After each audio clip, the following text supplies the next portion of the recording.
What's up, people? Welcome back to the Cup Chasers podcast.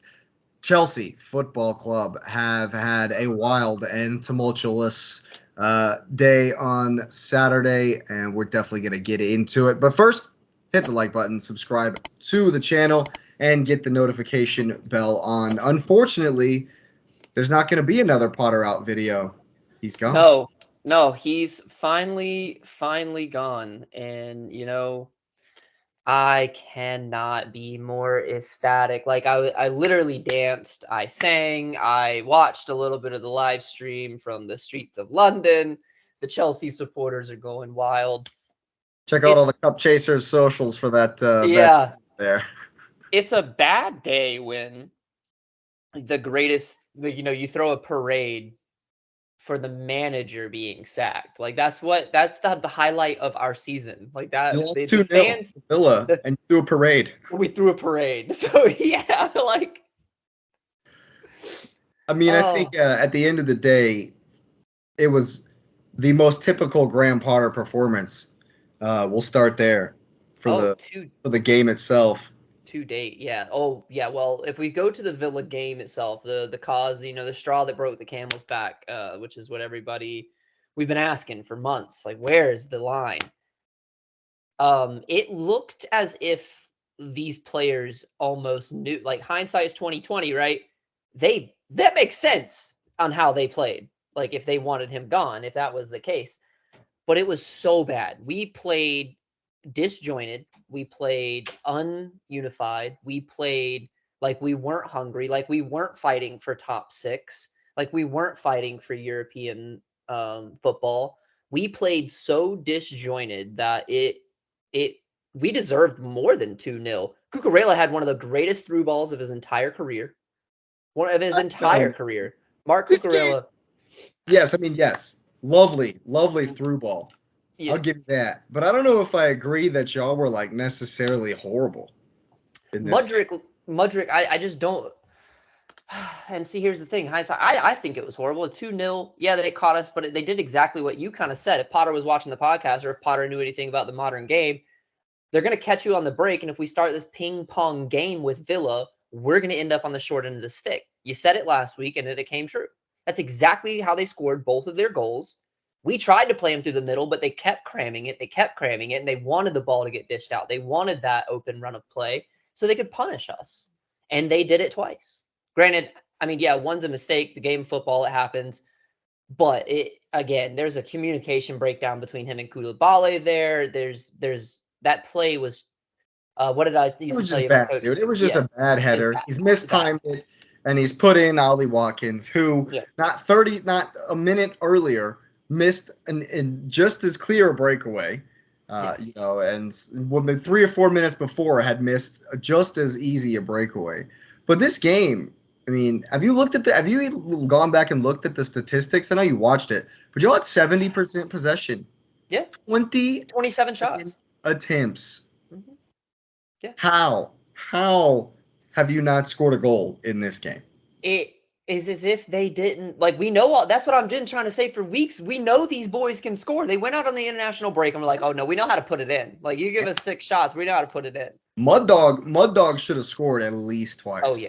Oh yeah. And maybe because Mud Dog wasn't started and he wanted Graham Potter gone, he just passed it straight to the keeper twice. Maybe Mud Dog just like Can he afford that? Because whoever comes in behind him is gonna look at the only right. thing he can, and Yep. Mud Dog's performances have been awful. Awful. Well, and I don't think he's getting the support. I mean, I get it. He's a winger. That's why we bought him, and we kind of been playing him as a true winger. I don't know if he's not comfortable playing with the players that Potter's putting around him, if he really doesn't feel at home at Chelsea, or what all has happened or transpired since Mud Dog's come into the club. But yeah, he looked disjointed, which was very sad to see. I thought he would come out and be hungry. I thought he would come out and at least gel with the team. That didn't happen. Havertz is not going to be the goal scorer we need him to be. Chilwell was frustrated. Chilwell was frustrated from pretty much, I would say, the 10th minute. Yeah, I mean, they perfectly executed. I mean, it's just Potter's game plan is he's so stubborn and he sticks to it, right? And Yep. it's known. It knows what you're gonna do. And so uh Leon Bailey and Ollie Watkins in behind all day long. I mean, RLC again in the wingback position. Come on. Come on, I man. don't think he'll, and that's what I'm saying. It's player selection for Why? me. This was so dumb. Why is Loftus Cheek even in the team? Like In the team, James should right? be in that spot. Where was Badia Shield? Where was you don't need James as a center back. No, right? Where's Badia Shield and where is You could have played Chaloba Silva. or Chaloba? Yeah. He's a center back. We have Baff- two. baffling. All in all, though, it does result. I mean, first of all, let's give a little bit of credit to Emery, to Villa. Yeah. Yes, a bit of low hanging fruit, if I may Take the say, points. but Take the take it. Yeah, points. but they Yeah. came away from home. Did you realize they're clear? They're out of they're in like ninth. They jumped Fulham because Fulham lost. It was yeah. So Villa, man, they're surging up the table. Credit to Unai Emery. I never really had an issue with him when he was at Arsenal, but he's definitely turned them around. No, he's turned him around. Definitely got them playing way better than they did with Gerrard. That's not to say the hatchets aren't still strapped to them, to their arms every game. But Every game. credit to the lob over Kepa, who was in no man's land. Yep. I mean, and I get it. He tried to come out for it at first, but then he's like, "Well, I'm already beat, and now I'm just okay. I'll just Now stand I'm here. just stuck. I'll just Hopefully he shakes it. yeah." Yeah. But the other goal from McGinn, Yeah. like, does he even know where the goal is? But then he comes out with that. What an incredible shot. It was. McGinn had a great goal. And it's just sad that we couldn't answer it. And it just looked again, it stems from the top down, the way Potter kind of handled the club, right? He handled the club as if he was frustrated. Once these boys can't score after the fifth, sixth, seventh attempt, they looked frustrated. They've been getting frustrated in these games where we've had a million chances. Every goal we score doesn't count. No one can put it in the back of the net. Like I've played on teams like that. It's disheartening to see, especially week in, week out, when you are struggling in your mid-table.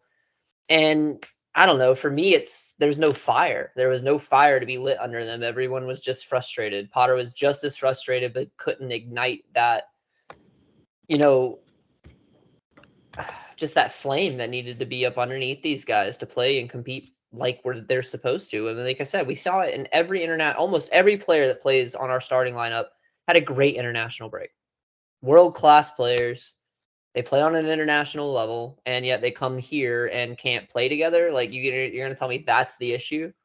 Like that can't. That's Somebody not must have put instead of the Tottenham fan in C19, somebody must have put a cutout of Potter up there. up there. That's what they were aiming for the whole time. Yeah, absolutely. It's just wild to me that that it So took why this. now? Like why? That's the only thing that's curious. It's like it's not like this is new as far as your performances. Right. And now, I mean, I guess you're not really in jeopardy behind, as far as going down, obviously, but also you're not really like, does Boley think that firing Potter now and bringing someone in will give you a chance to make something seventh, sixth, seventh? I think it gives them a chance to hit a reset, because I think what happened is Potter never gained the respect of the locker room. And Boyley wanted to give Potter the opportunity to at least earn these boys respect, because that's the first thing he had to do, is get these boys to respect him. Because the biggest question, the biggest pundit, the biggest saying ever since the whole Tuchel Potter drama was, how do you fire Tuchel and bring in a man like Potter?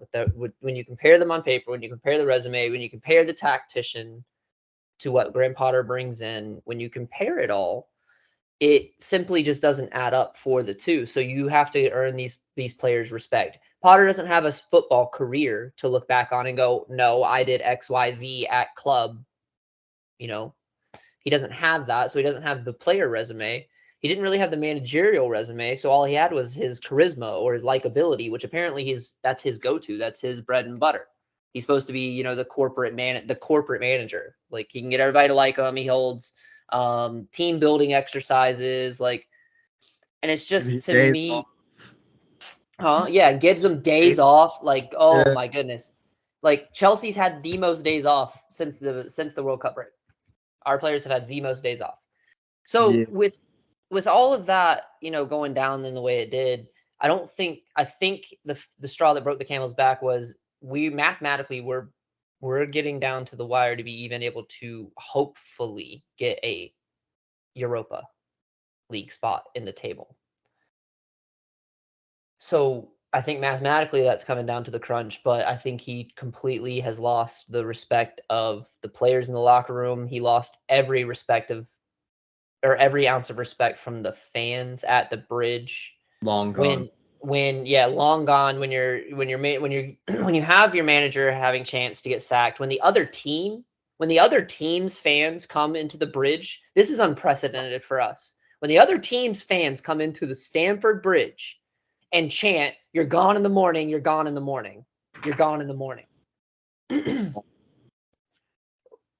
What are you doing? Shambles. I mean, kudos to Villa. If I was a Villa fan, I would have been singing the same thing at Potter. Like, dude, you messed up horribly bad. Oh yeah. But I think that's what I think I think it's just it's been building. It's been building. I can't say like, oh no, this Villa, outing was worse than the Everton one. That's what I'm saying. Like now it's almost it smacks of like desperation where Bowley's like, I guess I have no choice. No, he doesn't. Right. But you have been saying that he has no choice for ages. So, that's why it's a little confusing, but I mean, I obviously get why, but the timing is always a little bit weird. There's 9 games to go. 10 games, I guess, since y'all play one of your main games tomorrow. That's what makes me think if Nagelsmann accepts. How do you say that? Nagelsmann? I don't know. Nagelsmann? Yeah. No idea. Nagelsmann. The Bayern Munich. The timing to me, like, right, nothing happens by coincidence. You're gonna hire Tuchel, okay, fine. You fired your boy, fine. Like, well, what about Conte? Conte is available, and Antonio Conte, right? Which I would love to see. I would love to see Antonio Conte back at the bridge. Do you think that had something to do with it? The fact that different people have come available, and now there's like, because a month ago, there was no one. That's why I don't think Enrique is going to be on the table. He would have already had the job. I think it is going to. I would love to see Antonio Conte take back the position. I'm not gonna lie, I would love it too, because Conte comes back and just brings y'all right back. It just goes to show what scum are. Right. And he's got, but see, like, he showed the world, like, what happened in all of this, right? Like, the timing of it is where we're kind of at right now. He went on the stage and was like, I want to be at a club that has the desire to win, the money to win, the pedigree to win. No one wants it here. And that's what holds, like, Todd Boehly, and no one's going to spend, I don't care if you have $1 billion, no one's going to spend hundreds of millions and invest billions of dollars to lose. Like, that doesn't make sense to me. I don't think he knows what he's doing. That's why he needs someone like Conte, which is why the Tuchel thing, I think, was completely egotistical. Coming in, this is my club now. I don't care who you are. No one's bigger than the club. So you're gone. I'm going to rebuild what I'm going to rebuild. And he needed that intern person, which 24 million or whatever for Potter. I don't think Potter was the long game. I think he had to pay him out. I think you hit it. I think you hit it at the beginning of what you said. Bowley's just doesn't really know, man. He doesn't really get, what it takes, especially in the beginning. Maybe he does now after being in it for 6 months, or however long. But he didn't at the beginning know what it would take to run a club like Chelsea, to make a team as big as y'all are really function and really click, and to know that the kind of the way they played at Brighton would not work at all. And honestly, I don't think he really carried over a lot of that philosophy. I guess the narrowness going forward, so that he Right. could get your wingbacks forward, is really all he brought from Brighton. And I mean, But we were pseudo playing that under Tuchel. We had a system where James would get kind of lost going forward, but we also had the support in the sense of, granted you can't replace him, but a healthy Antonio Conte can track back either side. So when you do have a Marcus Alonso or a Reece James up there in the box, hitting dinks, hitting shots, making crosses, you got somebody back there to cover that. And feels bad to say it, but huh?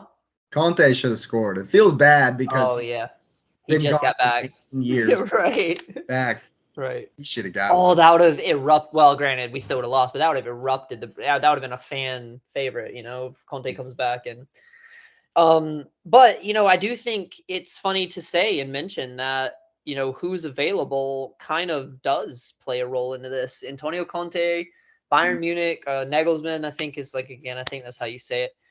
I think there's bigger names on the stat sheet that are more appealing to Todd Boehly than what was there, because I don't think, again, Zidane would have probably been on the short list before Potter if he was an option for Chelsea. I don't think he's going to come to Chelsea. I would love. I think he wants to come. Right. I don't think he wants to come to Chelsea. Right. Yeah. Which that's fine if you don't like. I don't want a manager that doesn't want to be here, but I know Antonio Conte loves this club. I know Jose Mourinho loves this club. That's who he needs, somebody who Jose loves this back club. for third stint, bro. Oh, and wins it again? Are you kidding Jose. me? That'd be epic.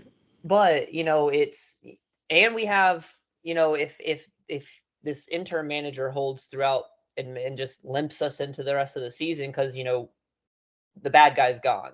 Now it's just putting a band-aid over the wound and getting across the finish line, recouping for next season. It's going to be hard to attract somebody, being that we have to sit out a year in Europe. That's the only thing. But I would love to see Ancelotti's contracts up. I mean, hey, it's especially if Reece James is the player coach now, or whoever's running practice or whatever. If they can put something together, Madrid are wounded this season. Right. They're not their best. I mean, And if we win the final and pull out a 2012 again, where we finished 15th in the league, but no, I it mean, was like other than 8. other than Manchester United, it's safe to say Chelsea probably have the best European pedigree, right? Yeah. The most Champions Leagues. Two United Champions have Leagues. Two Ferguson. Champions Leagues. We have an FA. No, Ferguson. yeah, he is stupid. 2 Champions Leagues, one Super Inter or one Europa FIFA World Super. Cup. I'm Yep, just talking 2 about Champions League, though, Europas. really. I'm just talking Right. really Champions League. So this Of is the recent type of history. season. This Right. is the type of season where y'all go on to win the Champions League. Yep. You're awful, Yo. awful in the league. But Yep. my point, the reason I bring it up is because if y'all somehow, some way win the Champions League and are in Champions League again, that could be huge for attracting a manager. Yes. But are y'all going to leave it to the end of the season? Do you know? What do you? No. It's like, You're going to bring somebody in soon, right? yeah. It's like, supposedly the way everything's reading, it's like this guy's gonna field a team against Liverpool, and it's gonna be fixed after that. So speaking of, what team comes out tomorrow? It's an interesting dynamic to the game. Like, are there I honestly, if high I was, expectations, yeah. or is it like, Well, it's a big game. If we drop points, it mathematically takes us out of a European competition. Almost, we there won't be, the best place we can come is 7th. oh, you're talking about statistically? Yeah, you are Like, getting close to that. This is a huge 3 points we need. So Liverpool are coming off the back of an absolute right. shellac. I honestly, if I was the interim, I would ask Cesar Azpilicueta, "Hey, buddy, you've been here for. We're gonna field an 11. Whoever the best 11 is. Like, I know you love the club. We're not gonna lose the pool at home. Like, you gotta, again. Like, this is the whole thing. You gotta. It's You a gotta Coach take it. Lasso move to bring back an old captain to be the coach or be on the coaching staff. John Terry. I've heard of rumors of John Terry wanting to come. Now that. I'm Now sure that. Sure, he would want to, but Yeah. I mean, I know you love him for what he did for the club, but his coaching pedigree is. Is not. No, I know. Well, it's all of those old school Chelsea players. They none of them can. What if you brought Frank back for just the last 9 games, just to be the interim coach? I mean, he would do it, wouldn't you Oh, think? he'd do it. Oh, 9 games, just for 9 games. Todd, bring Frankie back for 9 games. Let him. Oh, Yeah, let him finish the Champions League run he started with Tuchel's yeah. team. Yeah, Yes. There you go. yeah. Hey, if Bowley's out there listening, because I I'm know telling every you. time we say something, it starts popping up on Facebook and whatnot. So, hey, if you're out there, Frankie Yeah. Lampard's got his hand up over in the corner there. He's good to go. Oh man. So, what do you think about tomorrow, though? Do you think that y'all will be buoyed, perhaps? I have seen a couple of reports about disgruntlement in the locker room, so Well, maybe I'll be up for it. yeah, it's funny because it seems like the locker room, and that was Potter's issue, right? That's what he's kind of. It's a cancer that Todd Boyd brought in, but and didn't even know it. Seems like half these guys, like Aubameyang um Did they come back to practice? They and showed up back Dennis to practice? liked the post of Potter getting sacked Of course they did. openly. Like Of when you course. have players openly agreeing that the manager should have been sacked, like in the locker room, you know that's just beyond. It goes beyond those two. There's a huge divide. So half of them probably really enjoyed it and liked him. The ones that were playing out of the 32, Hmm. Yeah. and then the ones who honestly are the questions on the stat sheet on why didn't you start so and so? Why didn't you start Badiashile? Why didn't you start Chiloba? Those guys, I would be frustrated. I'd be extremely frustrated if I were them.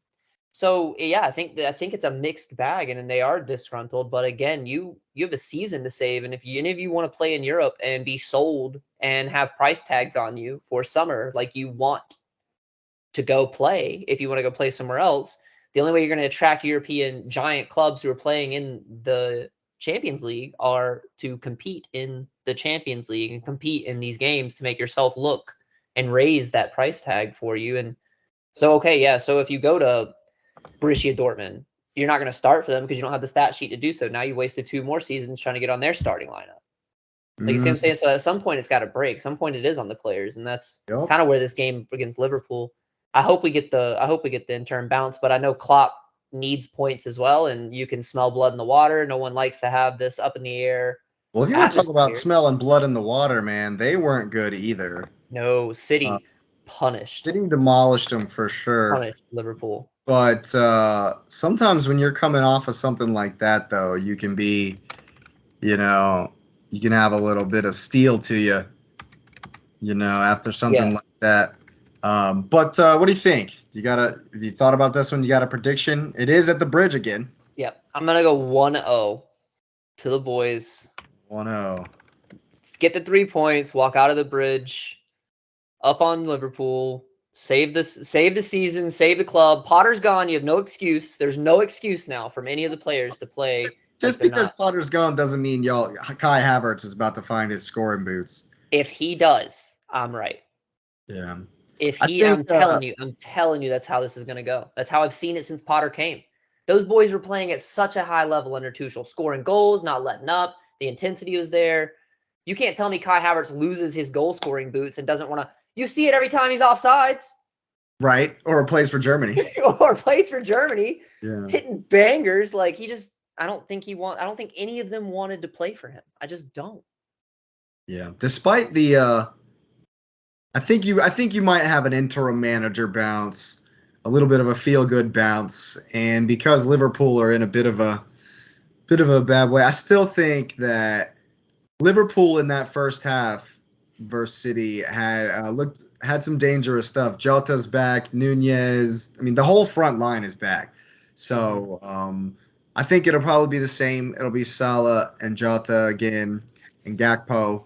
Um, but I'm going 1-1. Mm. I'm gonna give you guys a draw, a a Conte goal. All we have to do Yeah, is let Liverpool score first, actually. So I'm going to go 2-1. changing it 2-1. Changing it. Because if we let Liverpool score first, because that's what Real did, That's what City did, and then they just get smacked. Oh my God. Yeah. Yeah, that was crazy. That was Yeah. crazy. Well, I think that all in all, it should be a good game. Y'all should have uh, some impetus, some joy, perhaps, Yeah. in the locker room. I'm up for it. I hope they're up for it. The fans are up for it, obviously. If the Yeah, fans are outside your stadium chanting, having a go at it, unified again, this is the moment to pick up the ashes and really go, okay, no, this is the club. We had a bad stint. We had bad leadership, whatever you want to call it, and then just move on and prove that we're still the same club, even though we've been, changed, or I don't want to say dismantled, but like we're in a new era. Like this is yeah, a new era of the club, and we don't want to lose our pedigree because we're in a new era. perfect. Well, if you want to see that Chelsea Lion turned into a Phoenix, go ahead and hit the like button and subscribe to the channel. Get the notification bell on. We're going to have that Chelsea Liverpool review very, very soon.